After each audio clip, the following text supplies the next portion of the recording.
கர்த்தரை துதியுங்கள், அவர் நல்லவர், அவர் கிருபை என்றும் உள்ளது. இயேசு கிறிஸ்துவின் இன்ப இனிய நாமத்தில் வாழ்த்துகிறோம். கடைசி கால வெளிச்சம் ஊழியத்தின் மூலம் உலகின் பல பகுதியில் இருக்கும் நம் அனைவரையும் இந்த இணையதளத்தின் மூலம் ஒன்று சேர்த்த தேவனுக்கு நன்றி சொல்கிறோம். இந்த தேவ ஊழியத்தின் சார்பாக உங்கள் அனைவரும் அன்போடு வரவேற்கிறோம். இந்த கூட்டத்தை ஆரம்ப ஜெபத்தை எடுக்குமாறு சகோதரர் சிவமுருகனை அன்புடன் அழைக்கிறோம். உங்களை அதிகமாக நேசித்து வழிநடத்தும் பரலோகத்தின் ஆண்டவரே, உமக்கு நன்றி செலுத்துகிறோம் ஆண்டவரே.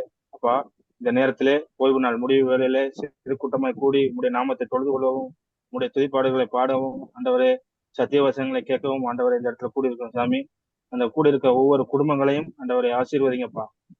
ஆண்டவரே, அந்த கேட்கிற சத்தியத்தையும் ஆண்டவரை எங்க மனதில் பதிய வைத்து மதுரை ஆழத்தில் பதிந்து ஆண்டவரே அந்த தினமும் ஆண்டவரை உங்களுடைய சத்தியத்தில் நடக்கிறவர்களாய் இருக்க எங்களை பயன்படுத்துங்க ராஜா. உங்களை ஆசீர்வதிங்கப்பா. இருக்கும் அத்தனை பேரும் ஆசீர்வதிங்க ஆண்டவரே. அந்த போதகத்தை கொடுக்க வருகிற போதகரையும் ஆசீர்வதிங்க ராஜா. ஆசீர்வதிங்கப்பா. இயேசு கிறிஸ்துவின் நாமத்தில் ஜெபிக்கிறேன். ஜெபங்கள் நல்ல பிதாவே. ஆமென். நன்றி சகோதரர் சிவமுருகன் அவர்களே. இப்போ விசேஷ பாடலை கேட்போம். மேடம் கமலாசாமி அவர்கள் இந்த பாடலை பாடுவார்கள். கர்த்தருக்கு ஸ்தோத்திரம். இந்த நல்ல நேரத்தை ஆண்டவருக்கு கொடுத்தது ஆண்டவருக்கு நன்றி சொல்றேன். சகோதர சகோதரிக்கும் நன்றி. இந்த வாய்ப்பு கொடுத்ததுக்காக பாடல் பாடும்போது ஆண்டவர் நாம மட்டும் மகிமைப்படுத்துவதாக என்னை முற்றிலும் தாழ்த்துகிறேன்.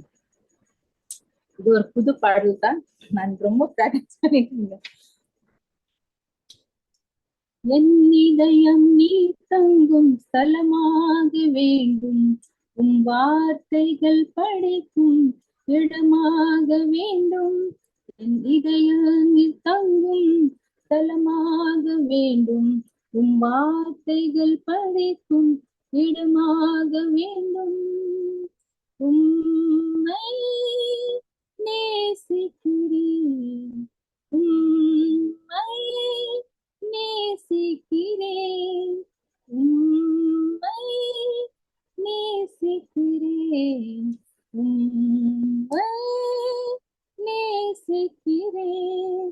என் உயிரிலும் மேலாய் நேசிக்கிறேன், முழு மனதோடு உம்மை நேசிக்கிறேன். என் உயிரிலும் மேலாய் நேசிக்கிறேன், முழு மனதோடு உம்மை நேசிக்கிறேன். என் இதயம் நீர் தங்கும் ஸ்தலமாக வேண்டும், உன் வார்த்தைகள் படிக்கும் இடமாக வேண்டும்.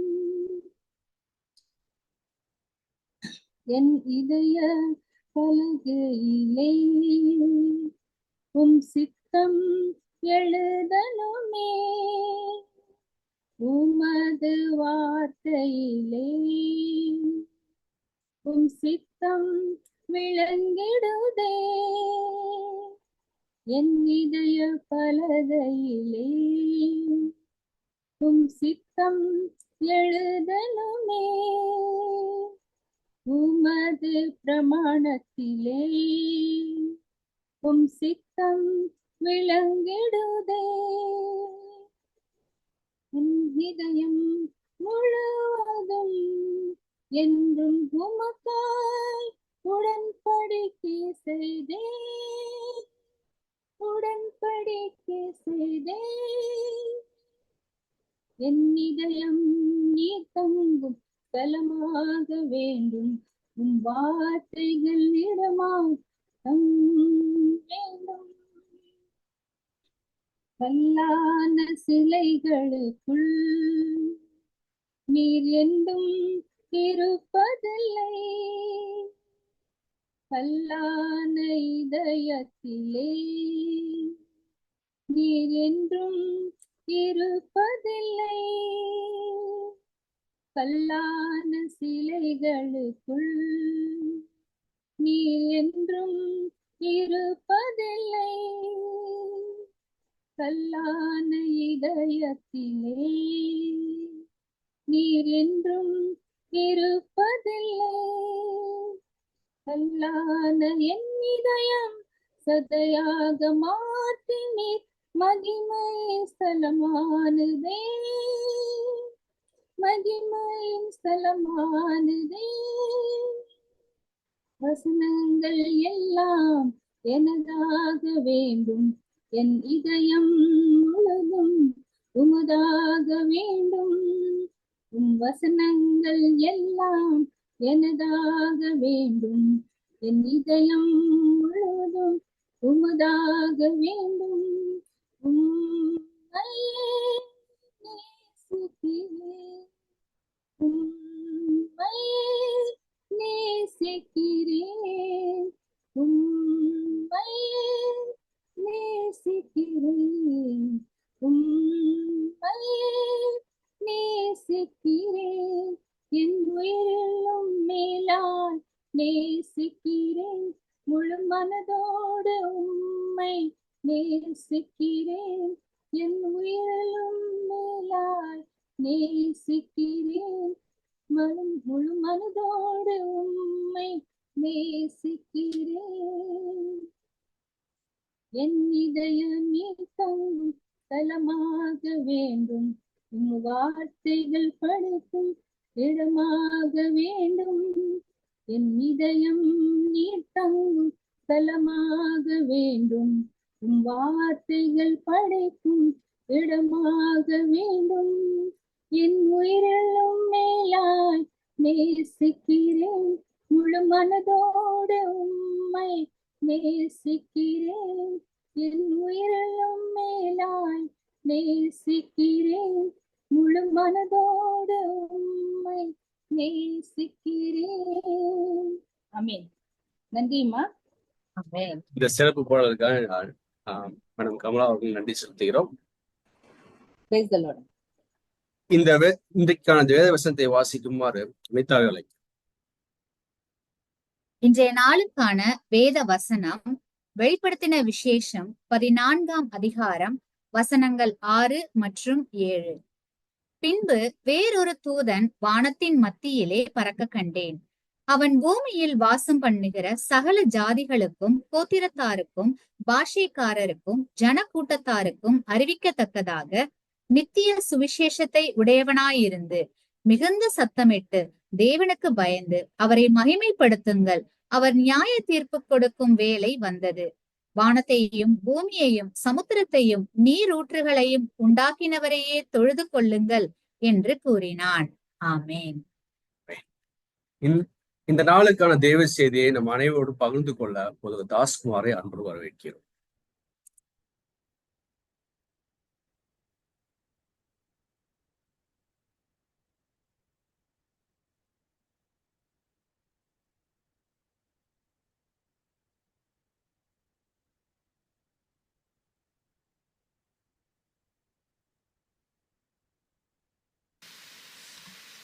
தேவனுடைய பரிசுத்த நாமத்திற்கு மகிமை உண்டாவதாக. கடைசி கால வெளிச்சம் ஊழியங்கள் சார்பாக நடைபெறக்கூடிய இந்த சிறப்பு கூட்டங்களில் நாம் படித்து கொண்டிருக்கிற சத்தியங்களுக்காக நம்ம ஆண்டவருக்கு நன்றி செலுத்துவோம்.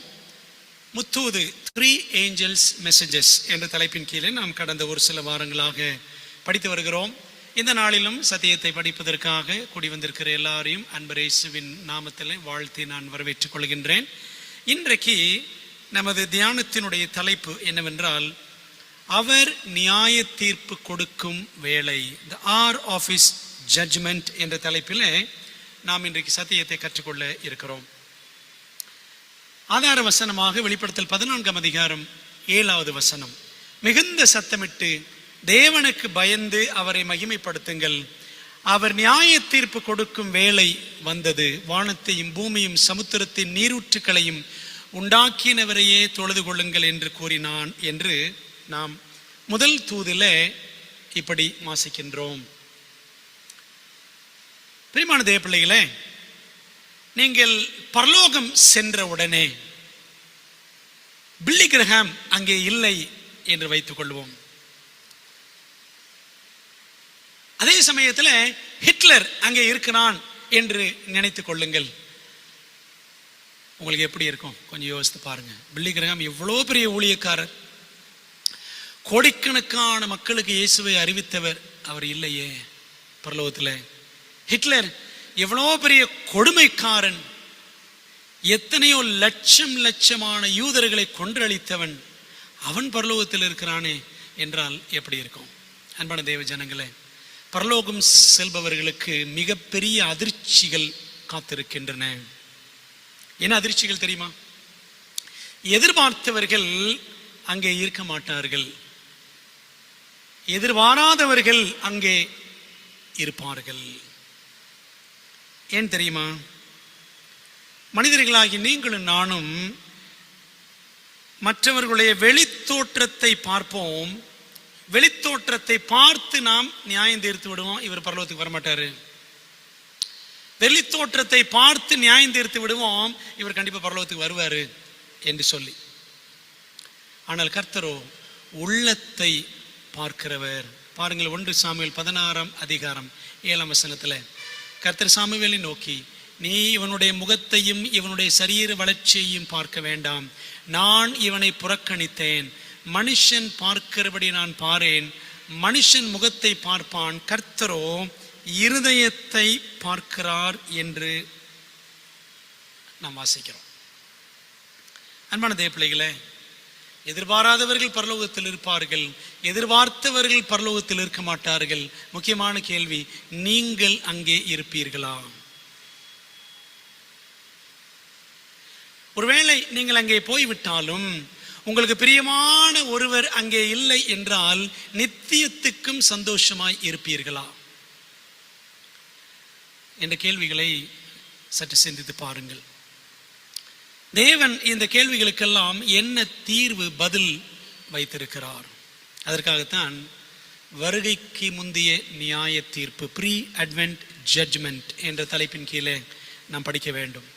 ஜெபிக்கலாமா? நல்ல பிதாவே, இந்த அருமையான மாலை பொழுதுக்காக உமக்கு நன்றி செலுத்துகிறோம். உம்முடைய வார்த்தையை படிக்கிற இந்த பாக்கியத்திற்காக உம்மை துதிக்கிறோம். அன்பின் ஆண்டவரே, முத்தூது நியாய தீர்ப்பை பற்றி பேசுகிறது. ஆகவே இன்றைக்கு அந்த நியாய தீர்ப்பை, வருகைக்கு முந்தைய நியாய தீர்ப்பை குறித்து நாங்கள் கற்றுக்கொள்ள இருக்கிறோம். கர்த்தருடைய ஆவியானவர் எங்களோடு பேசும்படி காத்திருக்கிறோம்.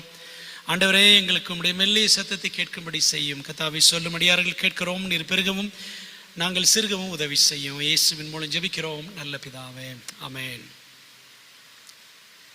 வேதாகமத்தின் தனித்துவமான போதனை என்னவென்றால், பைபிள்ஸ் யுனிக் டீச்சிங் முத்தூது, அதாவது 3 ஏஞ்சல்ஸ் மெசேஜஸ். வெளிப்படுத்தல் 14ஆம் அதிகாரம் 6ஆம் வசனத்திலிருந்து அந்த முத்தூது ஆரம்பிக்கிறது. 6-7 வசனங்கள் பாருங்கள். பின்பு வேறொரு தூதன் வானத்தின் மத்தியிலே பறக்க கண்டேன்.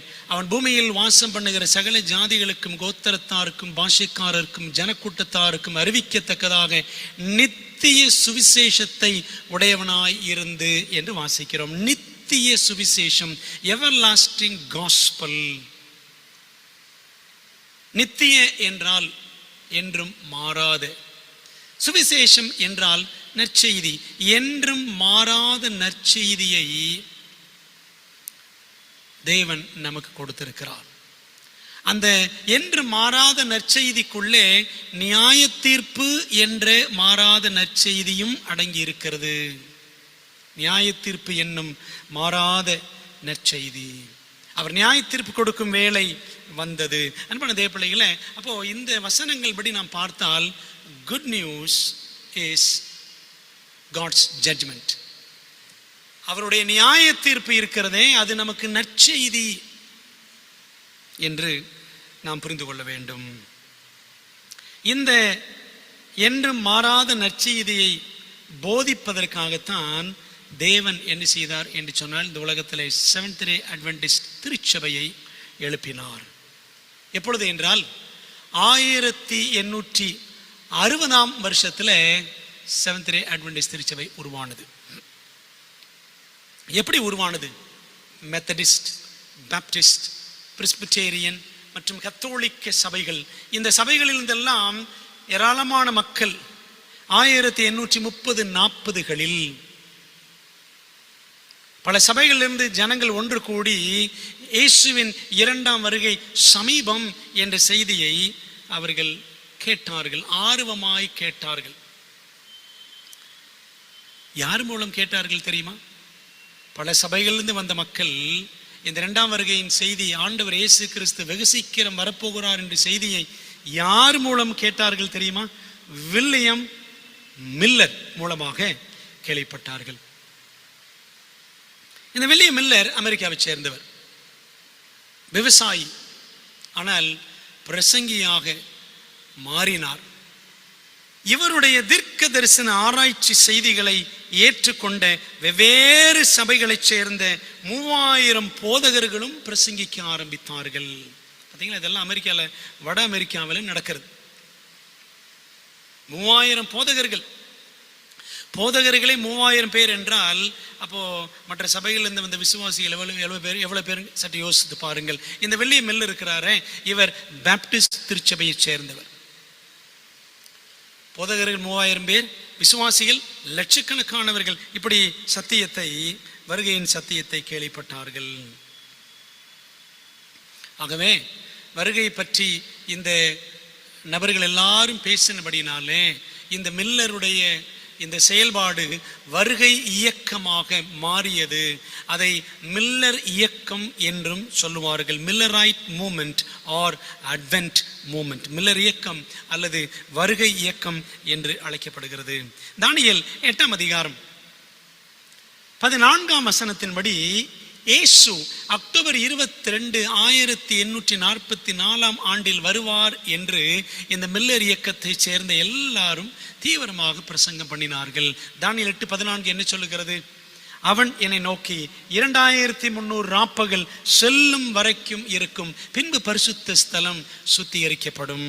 அன்பானவர்களே, லட்சக்கணக்கானவர்களுக்கு சத்தியம் போய் சேர்ந்தாலும் 1,00,000 பேர் மாத்திரம் ஆண்டுடைய வருகையை ஆவலோடு எதிர்நோக்கினார்கள். தங்கள் வீடு, வாசல்கள், நிலபலன்கள், தோட்டம், துறவுகள் எல்லாவற்றையும் விற்று ஊழியத்திற்கு என்று கொடுத்து பரலோகம் போகிறோம் என்று ஆவலோடு காத்திருந்தார்கள். ஆனால் அந்த பரிதாபம், ஆண்டவர் இயேசு கிறிஸ்து வரவில்லை.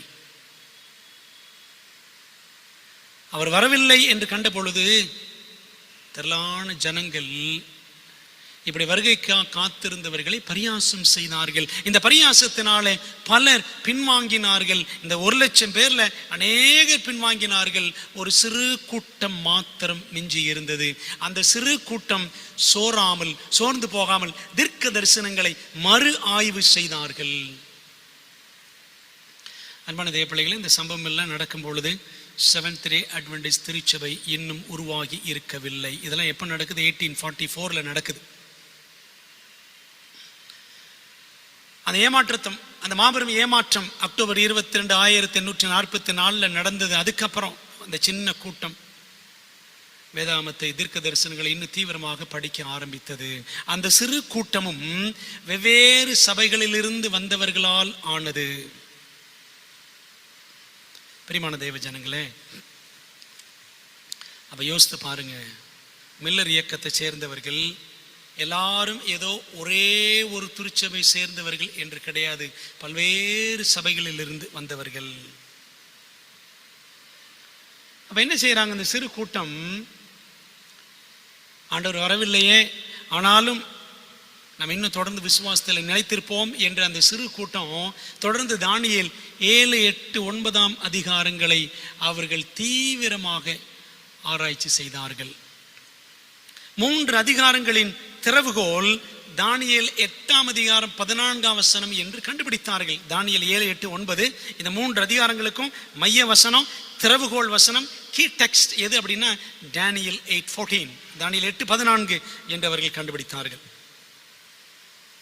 அன்பானவர்களே, அப்ப ஆரம்ப கால வருகை இயக்கத்தை சேர்ந்த விசுவாசிகள் தீர்க்க தரிசனங்களை படிக்கும் பொழுது அவங்க ஒரு முக்கியமான ஒரு பிரின்சிபிள் ஆஃப் இன்டர்பிரேஷன், வியாக்கியான விதிமுறை, ஒரு விதிமுறையை பின்பற்றினார்கள். என்ன விதிமுறை என்றால், நாள் வருட நியதி, இயர் டே பிரின்சிபிள் என்று சொல்வார்கள். அதாவது தீர்க்க தரிசனத்துல ஒரு நாள் என்றால் ஒரு வருஷம்.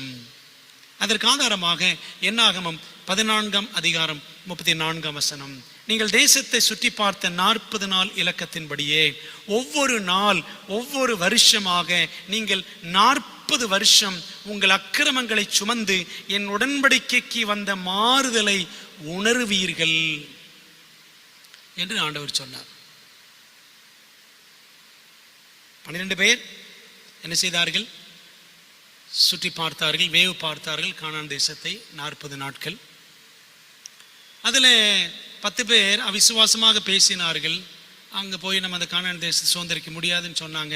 அதனால வந்த சாபம், 40 நாள் சுற்றி பார்த்தீர்கள் அல்லவா, 40 நாள் உளவு பார்த்தீர்கள் அல்லவா, 40 வருஷம் நீங்கள் வனாந்திரத்தில் அலைவீர்கள். எசேக்கியேல் 4ஆம் அதிகாரம் 6ஆம் வசனம். நீ இவைகளை நிறைவேற்றின பின்பு மறுபடியும் உன் வலது பக்கமாய் ஒருக்களித்து யூதா வம்சத்தாரின் அக்கிரமத்தை 40 நாள் வரைக்கும் சுமக்க வேண்டும். ஒவ்வொரு வருஷத்துக்கு பதிலாக ஒவ்வொரு நாளை உனக்கு கட்டளையிட்டேன் என்று ஆண்டவர் சொன்னார். பிரியமான தேவ பிள்ளைகளே, அப்படியானால் நம்ம என்ன பார்க்கிறோம்?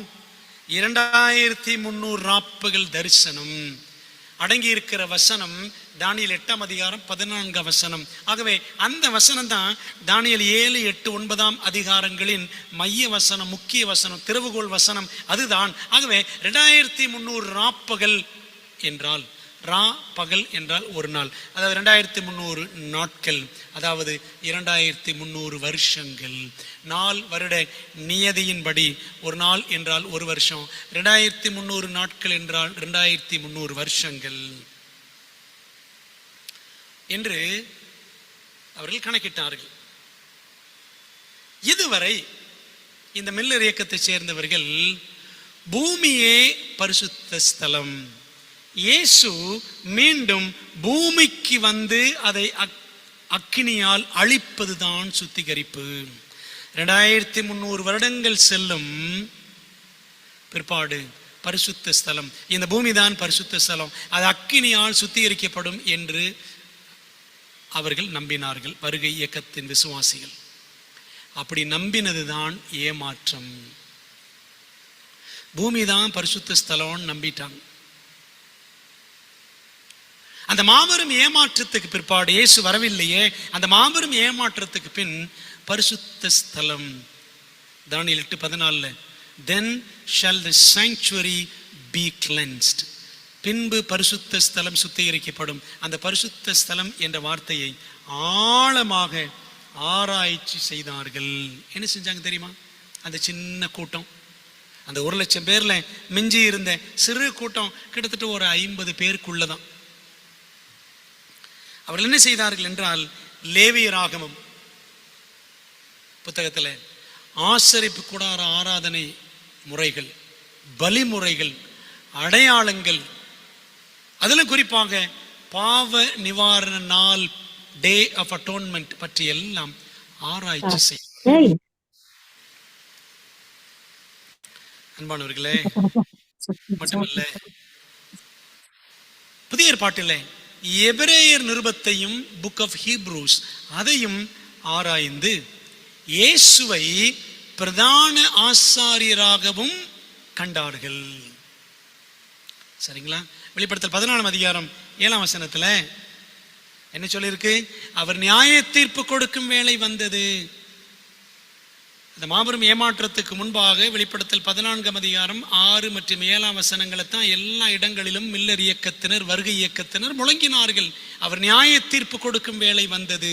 ஆகவே வெளிப்படுத்தல் 14:7ஆம் வசனத்துல நியாய தீர்ப்பு குறித்த புதிய வெளிச்சத்தையும் அவர்கள் பெற்றார்கள். அன்பான தேவ பிள்ளைகளே, அவர் நியாய தீர்ப்பு கொடுக்கும் வேளை வந்தது. The hour of his judgment is come என்று இந்த ஆசரிப்பு கூடார உண்மைகள் எல்லாவற்றையும் பழைய ஏற்பாட்டிலிருந்தும், அதாவது லேவியராகமத்திலிருந்தும், புதிய ஏற்பாட்டில் எபிரேயரிலிருந்தும், எபிரேயர் புத்தகத்திலிருந்தும் படித்த பொழுது அவர் நியாய தீர்ப்பு கொடுக்கும் வேளை வந்துவிட்டது என்று அவர்கள் கண்டுபிடித்தார்கள். தேவன் அவர்களுக்கு கற்றுக் கொடுத்தார். நீங்க பைபிள்ல பாருங்களேன், அவங்க என்னெல்லாம் ஆராய்ஞ்சு பார்த்தாங்க அப்படின்னா, பிரசங்கி 3ஆம் அதிகாரம் 17ஆம் வசனத்தை வாசித்து பார்த்தால் சாலமன் சொல்றாரு, சன்மார்க்கரையும் துன்மார்க்கரையும் நியாயந்தீர்க்கும் காலம் இனி இருக்கிறபடியால் அப்படின்னு வாசிக்கிறோம். அப்ப அப்படி ஒரு நியாய தீர்ப்பு காலம் இனிமேதான் இருக்கு. God shall judge, ஆண்டவர் நியாயந்தீர்ப்பார் அப்படின்றத இனிமே நடக்கும் என்று சாலமன் ஞானி எழுதுகிறார். இது பழைய ஏற்பாட்டில்.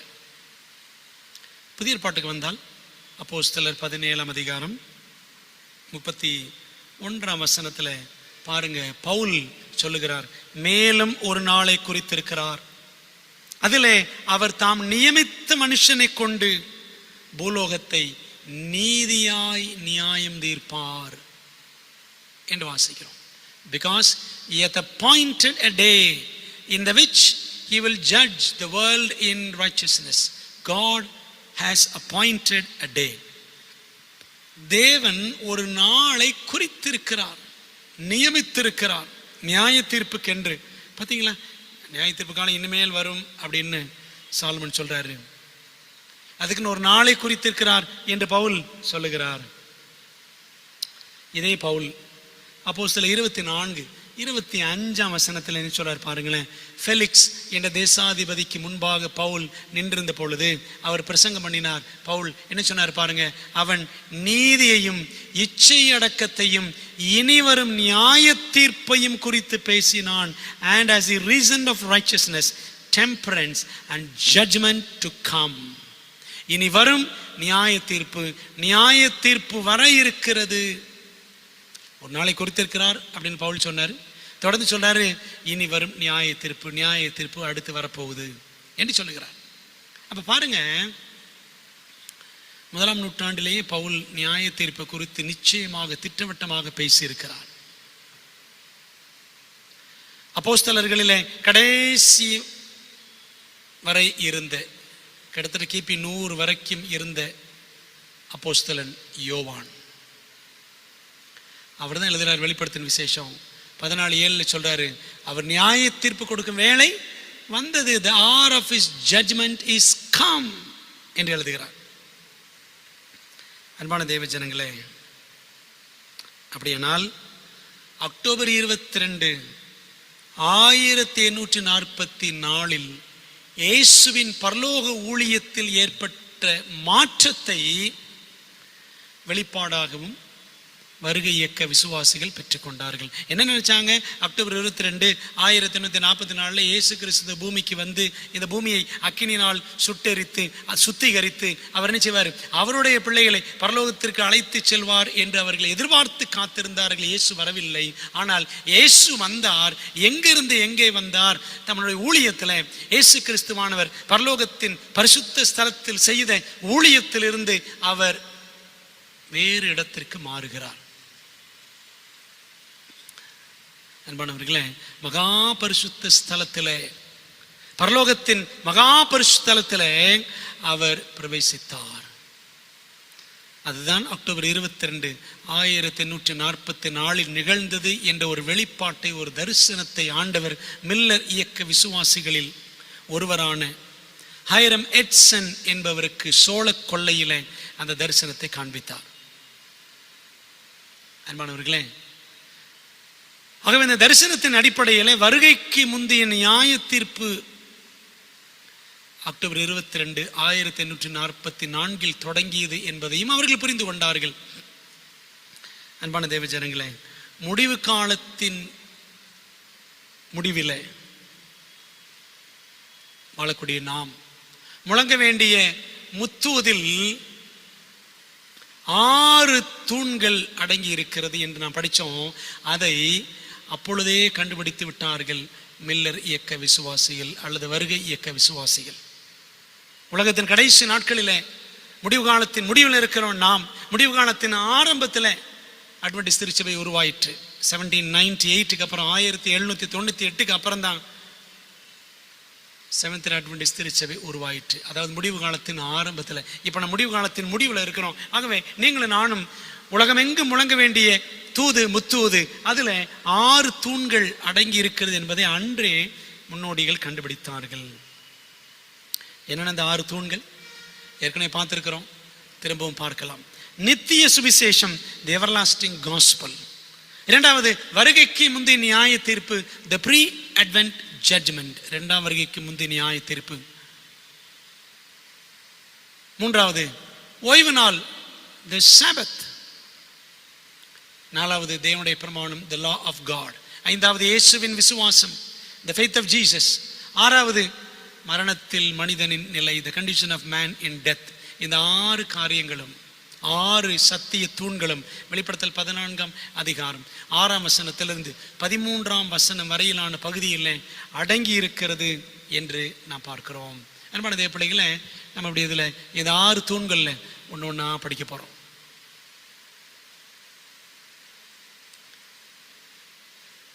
இன்றைக்கு நியாய தீர்ப்பு குறித்து படித்துக் கொண்டிருக்கிறோம்.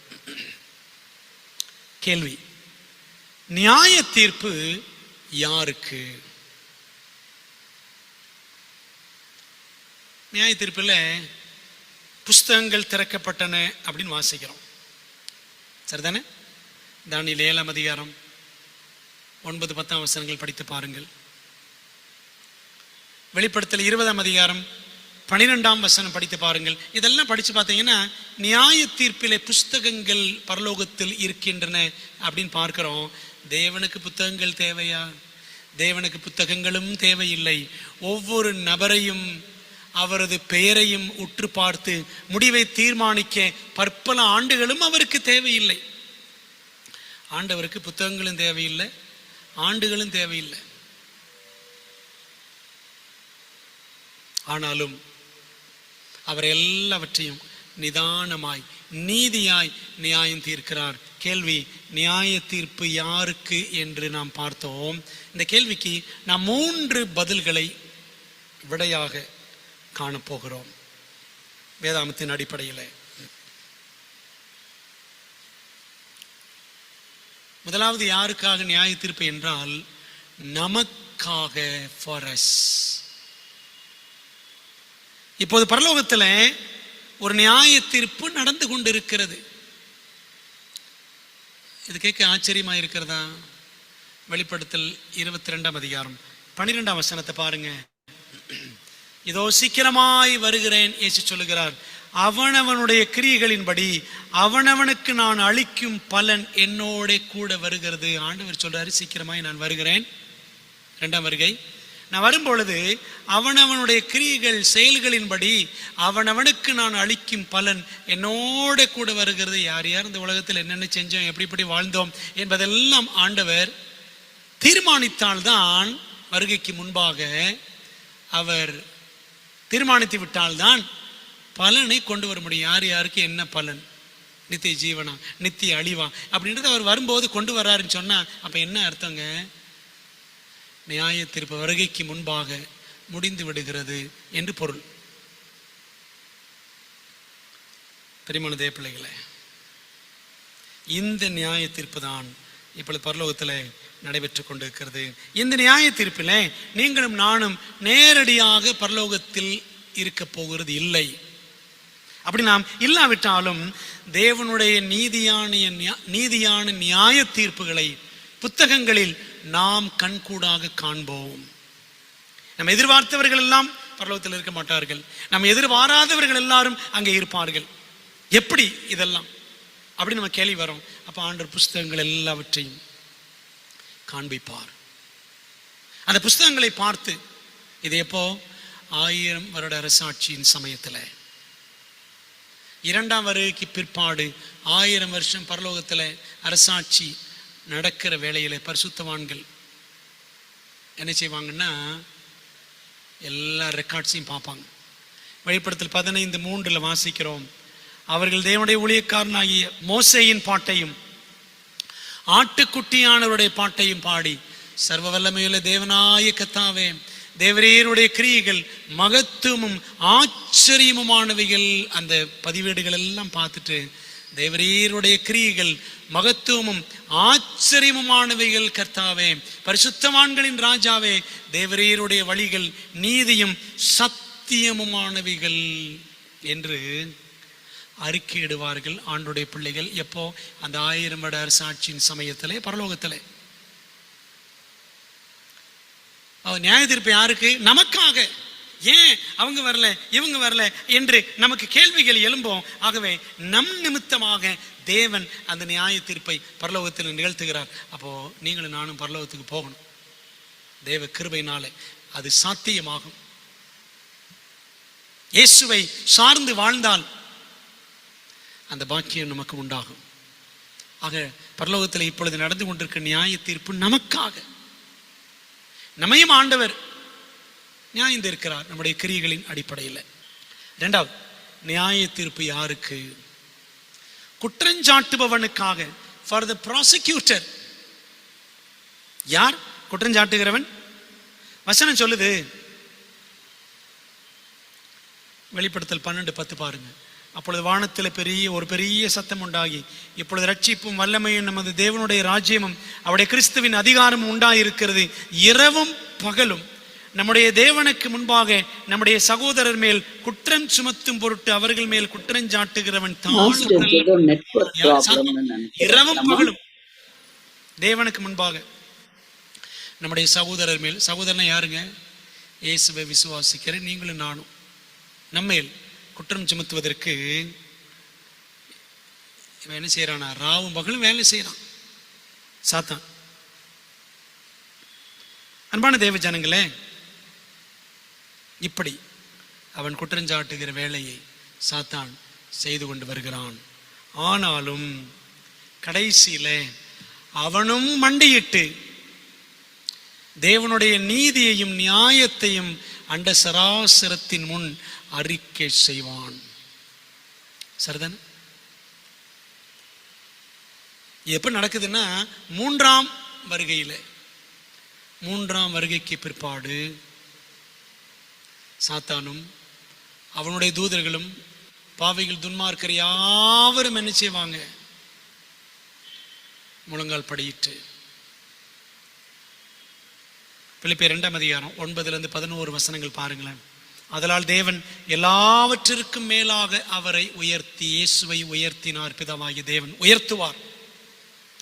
இயேசுவின் நாமத்தில் வானோர் பூதலத்தோர் பூமியின் கீழானோருடைய முழங்கால் யாவும் முடங்கும் படிக்கும். யாரு? சாத்தானு சேர்த்து, துன்மார்க்கர், பாவிகள், விழுந்து போன தூதர்கள் எல்லாரும் சேர்த்து எல்லார் முழங்காலும் முடங்கும்.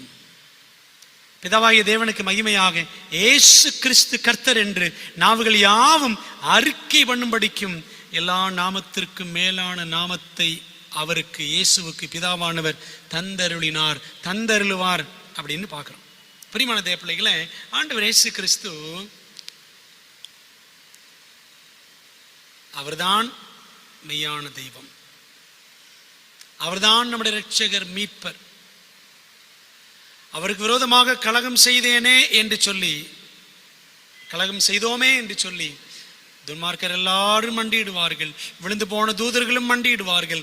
சாத்தானும் மண்டியிடுவான். அப்ப எல்லாரும் மண்டியிடுவார்கள், அறிக்கை செய்வார்கள். என்ன அறிக்கை செய்வாங்க? இயேசு கிறிஸ்துவே கர்த்தர், Jesus Christ is the Lord என்று அறிக்கை செய்வார்கள். பிரியமான தேவ பிள்ளைகளே, அந்த குற்றஞ்சாட்டுபவன் அவன் என்னெல்லாம் குற்றஞ்சாட்டுகிறான்? அவன் கிறிஸ்துவை குறித்தும் குற்றம் சாட்டுகிறவன்.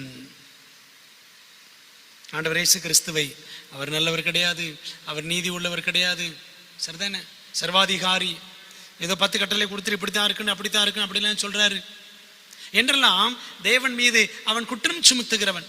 பரலோகத்திலிருந்து என்ன அநியாயமா தள்ளி விட்டார் பரலோகத்திலிருந்து என்றெல்லாம் அவன் குற்றம் சாட்டுகிறவன். சரிதானே? கிறிஸ்துவின் மீதே அவன் குற்றம் சாட்டுகிறவன். கிறிஸ்தவர்களாகிய நீங்களும் நானும் எம்மாத்திரம். அன்பான தேவ பிள்ளைகளே, ஆகவே இந்த நியாய தீர்ப்பு யாருக்காகனா குற்றஞ்சாட்டுபவனுக்காக. அவன் குற்றச்சாட்டுகள் எல்லாம் பொய். இயேசு கிறிஸ்து விரோதமாக அவன் குற்றச்சாட்டுகளை வைத்திருக்கிறான். ஆனா பாருங்க, கடைசியில் அவனே முழங்கால் படியிட்டு இயேசு கிறிஸ்து கர்த்தர் என்று அவனை அறிக்கையிடுவான். இதெல்லாம் எப்போ? நியாய தீர்ப்பின் முடிவில்.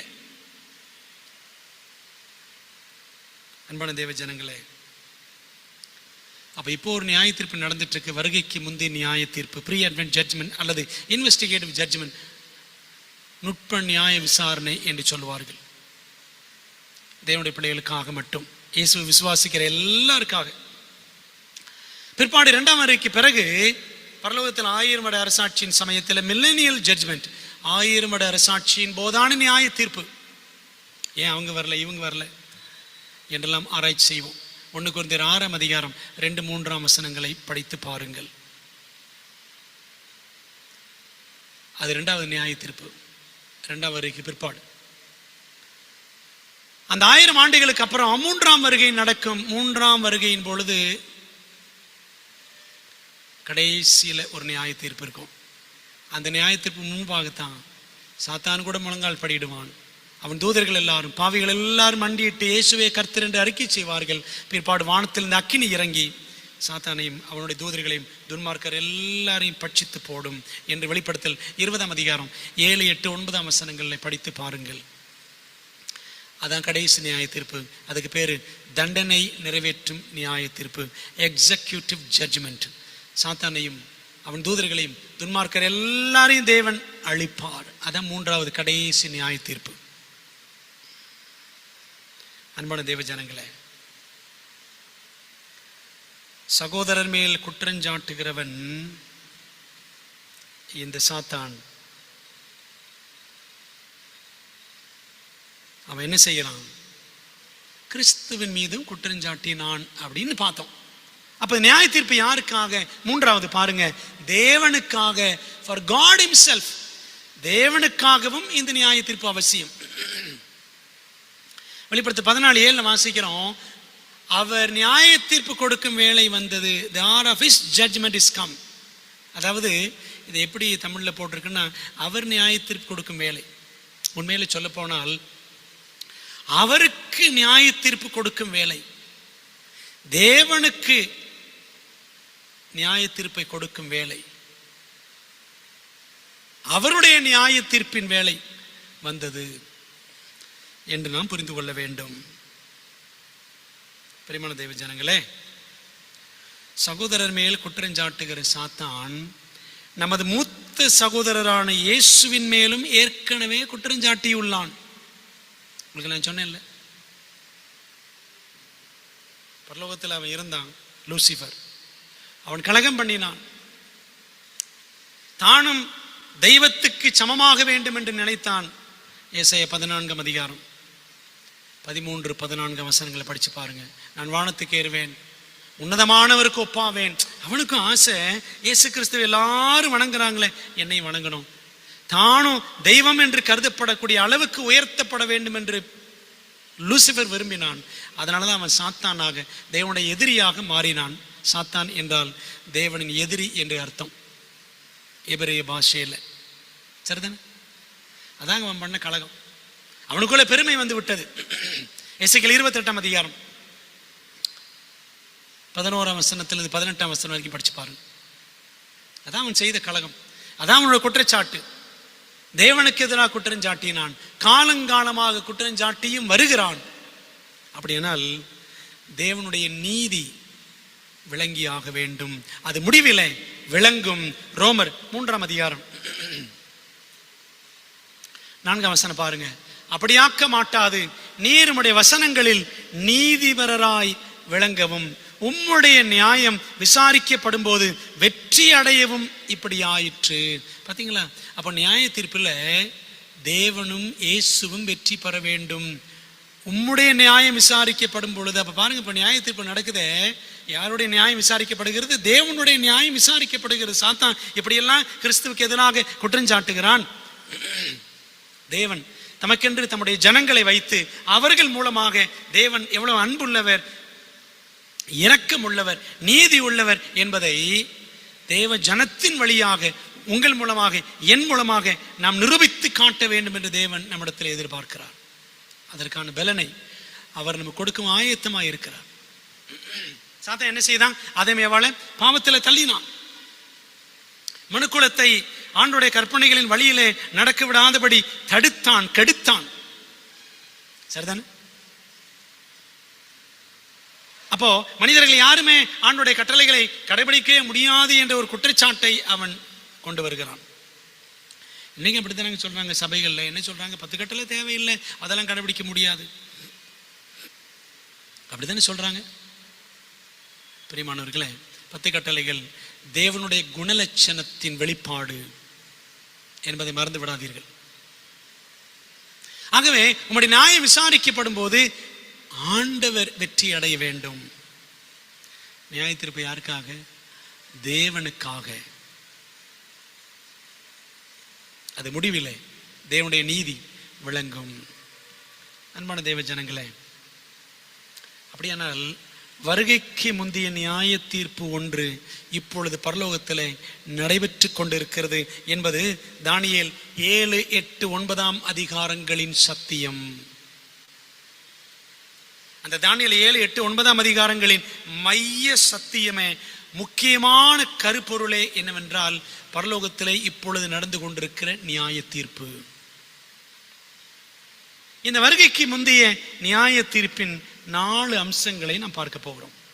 4 features of the pre-advent judgment. 4 காரியங்கள். 1, முத்தூதின் முதல் தூதில் அந்த வருகைக்கு முந்தைய நியாய தீர்ப்பு முன்னறிவிக்கப்பட்டுள்ளது. சரிங்களா? அதான படித்தோம். வெளிப்படுத்தல் 14:7 தேவனுக்கு பயந்தவர் அவரை மகிமைப்படுத்துங்கள், அவர் நியாய தீர்ப்பு கொடுக்கும் வேளை வந்தது. அந்த முதல் தூதிலேயே ஆண்டவர் இந்த உண்மையை முன்னறிவித்திருக்கிறார். அது முக்கியமான சத்தியம்.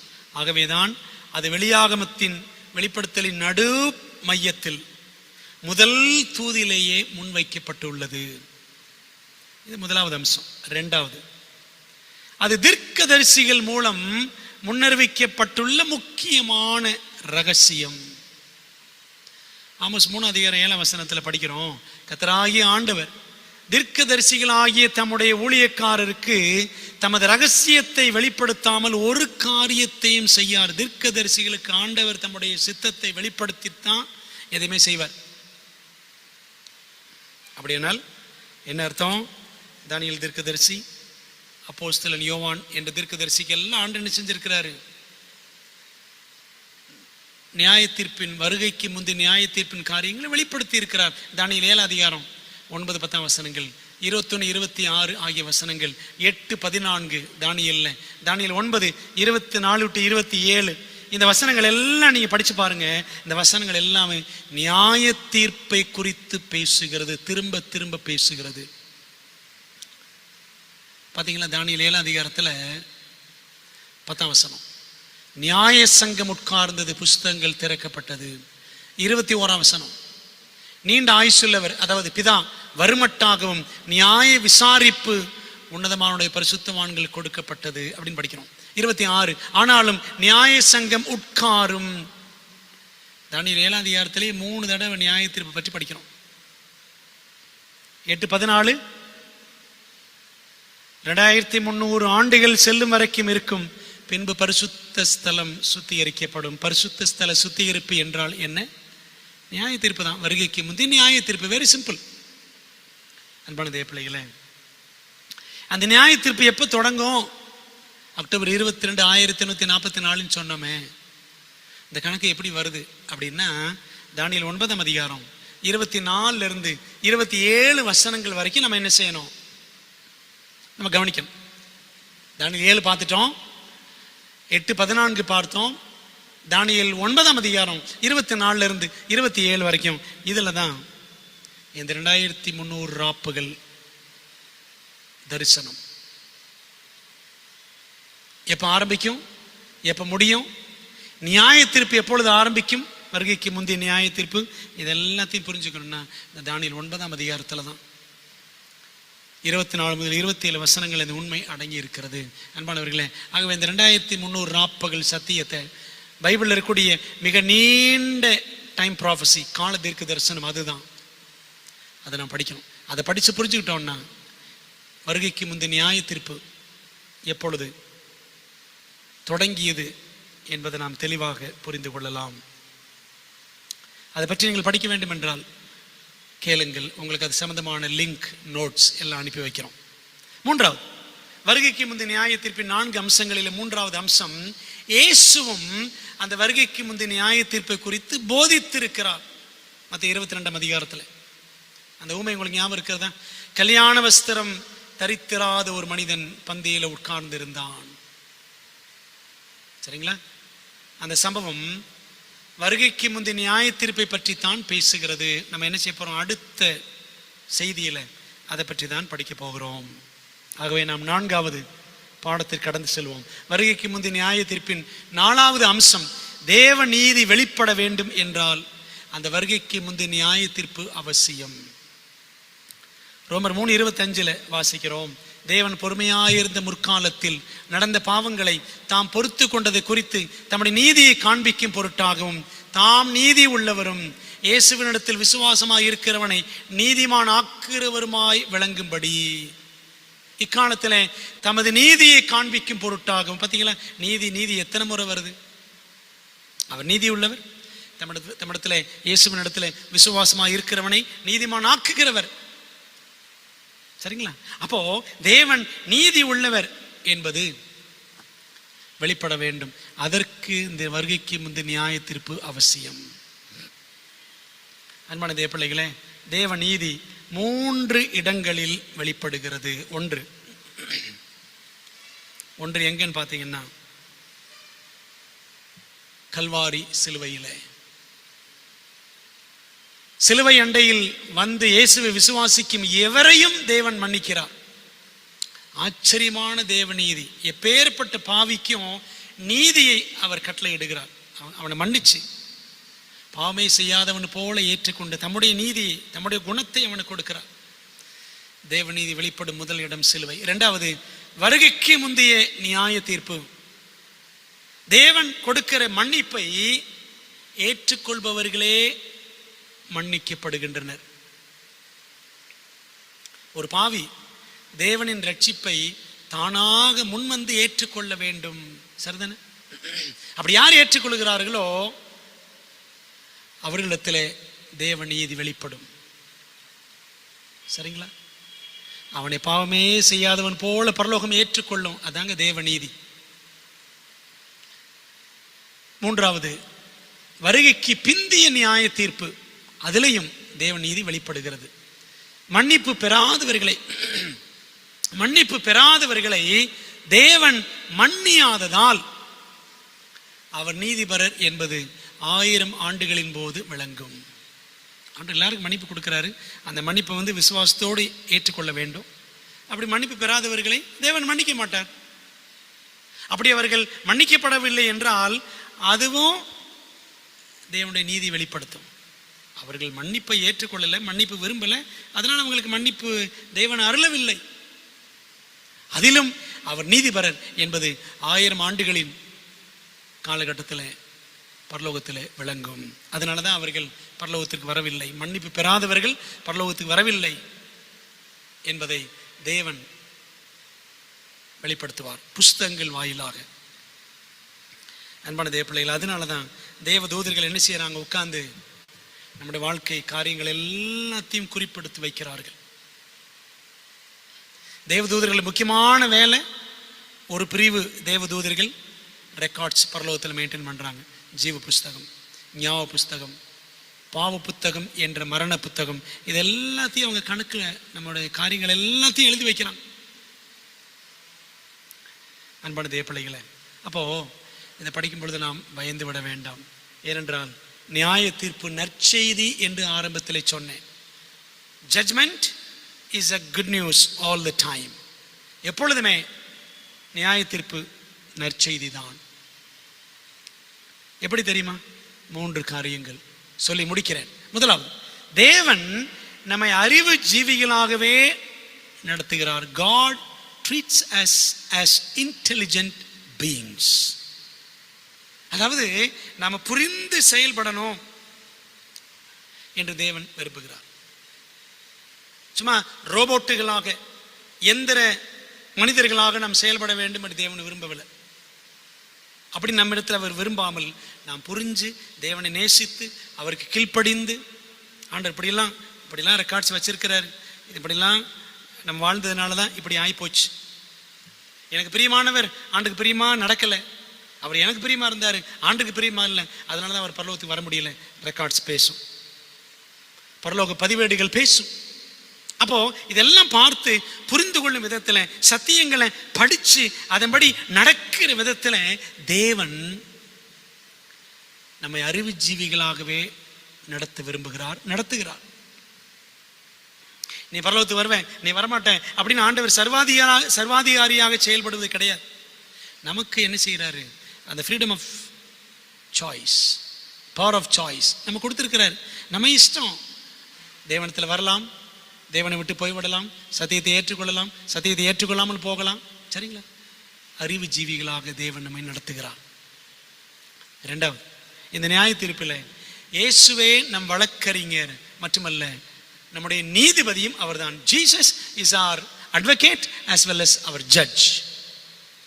யோவான் 5:22 பாருங்க. அன்றைய பிதாவை கனம் பண்ணுகிறது போல எல்லாரும் குமாரனையும் கனம் பண்ணும்படிக்கு பிதாவானவர் தாமே ஒருவருக்கும் நியாய தீர்ப்பு செய்யாமல் நியாய தீர்ப்பு செய்யும் அதிகாரம் முழுவதையும் குமாரனுக்கு ஒப்பு கொடுத்திருக்கிறார். அவர் தான், குமாரன் தான் இப்போ நமக்கு பரிந்து பேசிட்டு இருக்கிறாரு. அவர் தான் நீதிபதியாகவும் செயல்படுவார். எனக்காக உயிர் கொடுத்தவர், எனக்காக பரிந்து பேசுகிறவர், அவர் எனக்காக நீதிபதியாக மாறுவார் என்றால், நான் அவரோடு அவருக்கு பிரியமாய் நடந்தால் அந்த நீதிபதி எனக்கு எப்பேற்பட்ட சந்தோஷமான தீர்ப்பை கொடுப்பார். யோசித்து பாருங்க. நற்செய்திங்க. இயேசு நம்முடைய வழக்கறிஞர், அவர் நம்முடைய நீதிபதி. 1 யோவான் 2:1 படிச்சு பாருங்க. அன்பானவர்களே, பிதாவின் சார்பில் இயேசு நமக்காக நிற்கிறார். நற்செய்தி. அப்படியானால் மூன்றாவது நற்செய்தி என்ன தெரியுமா? நம் சிறையிருப்பு நிறைவடைகிறது. இந்த உலகத்தில், இந்த பொல்லாத உலகத்தில், பிசாசு ஆளுகை செய்கிற இந்த உலகத்தில், பாவம் ஆளுகை செய்கிற இந்த உலகத்தில் நாம் கைதிகளாக இருக்கிறோம், சிறையிருப்பில் இருக்கிறோம். இந்த சிறையிருப்பு சீக்கிரத்தில் நிறைவடைகிறது. பரலோகத்தில் இப்பொழுது நடந்து கொண்டிருக்கிற நியாயத்தீர்ப்பு முடிஞ்சிருச்சுன்னா அவ்வளவுதாங்க. அதுக்கப்புறம் ஆண்டோட வருகை தான். சிறையிருப்பு முடிவடைந்து விடும். அன்பான தேவ ஜனங்களே, இந்த நியாயத்தின் சத்தியம் உங்களுக்கு விளங்குகிறதா? அவர் நியாய தீர்ப்பு கொடுக்கும் வேளை வந்தது. அந்த நியாய தீர்ப்பு இப்பொழுது பரலோகத்தில் ஆண்டோட வருகைக்கு முன்பாக நடந்து கொண்டிருக்கிறது. ஆகவே இந்த நியாய தீர்ப்பில், நியாய தீர்ப்பின் காலத்தில் நாம் தேவனுக்கு பிரியமாய் நடக்க, தேவ ஆவியை பெற்று தேவனுக்கு மகிமையாக வாழ நம்மை ஒப்படைப்போமா? ஜெபிக்கலாம். நல்ல தகப்பனே, நீர் கொடுத்த சத்தியத்திற்காக நன்றி. முத்தூது சத்தியத்தை நாங்கள் கொஞ்சம் கொஞ்சமாக ஆராய்ந்து படித்து கொண்டிருக்கிறோம். நன்றி ராஜா. இன்றைக்கு தேவனுக்கு நியாய தீர்ப்பு கொடுக்கும் வேளை வந்தது என்று நாங்கள் படித்தோம். கர்த்தாவே, நியாய தீர்ப்பின் காலத்தில் வாழக்கூடிய நாங்கள் எங்களுக்கே பிரியமாய் நடவாமல் தேவனுக்கு பிரியமாய் நடக்க எங்களுக்கு உதவி செய்யும். சத்தியத்தை கேட்கிற எல்லாரையும் ஆசீர்வதியும். இந்த சத்தியம் அநேருக்கு போய் சேரட்டும். சத்தியத்தை சத்தியமாய் உள்ளதை உள்ளபடி மக்கள் கற்றுக்கொள்ளத்தக்கதாக அவர்கள் கண்களை திறந்தள்ளும். எங்கள் ஜெபத்தை ஏற்றுக்கொள்ளும். இது அந்த ஜெபத்தில் வியாகுலத்தோடு, கஷ்டத்தோடு, பாடுகளோடு, போராட்டங்களோடு யாராவது இணைந்திருந்தால் அவர்களுக்கு ஆறுதலும் சமாதானத்தை கொடுத்து ஆண்டவர் ஆசீர்வதிப்பீராக. இயேசுவின் நாமத்தில் ஜெபிக்கிறோம் நல்ல பிதாவே, ஆமென். என் ஆத்துமாவே கர்த்தரை ஸ்தோத்திரி, என் முழு உள்ளமையோட பரிசுத்த நாமத்தை ஸ்தோத்திரி. என் ஆத்துமாவே கர்த்தரை ஸ்தோத்திரி, அவர் செய்த சகல உபகாரங்களையும் மறவாதே. ஆமென். நம்முடைய கர்த்தராக இருக்கிற இயேசு கிறிஸ்துவின் கிருபையும் பிதாவாகிய தேவனுடைய அன்பும் ஆவியானவரின் ஐக்கியமும் ஆசீர்வாதமும் தேவதூதர்களின் காவலும் வழி நடத்துதலும் நம்ம எல்லாரோடும் இன்றும் என்றும் சதா காலங்களிலும் தங்கியிருப்பதாக. ஆமென். பிரியமானவர்களே, தேவன் உங்களை ஆசீர்வதிப்பாராக. ஆமென்.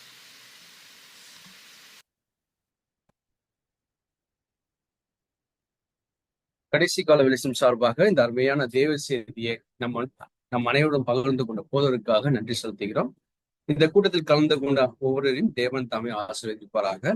அடுத்த கூட்டம் மே 17 நடைபெறும். இந்த கூட்டம் ஒவ்வொரு மாதமும் முதல் மற்றும் 3ஆம் சனிக்கிழமை 7:30 மணிக்கு, மாலை 7:30 மணிக்கு நடைபெறும் என்பதை அன்புடன் தெரிவித்துக் கொள்கிறோம். சத்தியத்தை அறிவீர்கள், சத்தியம் உங்களை விடுதலையாகும். ஆமென்.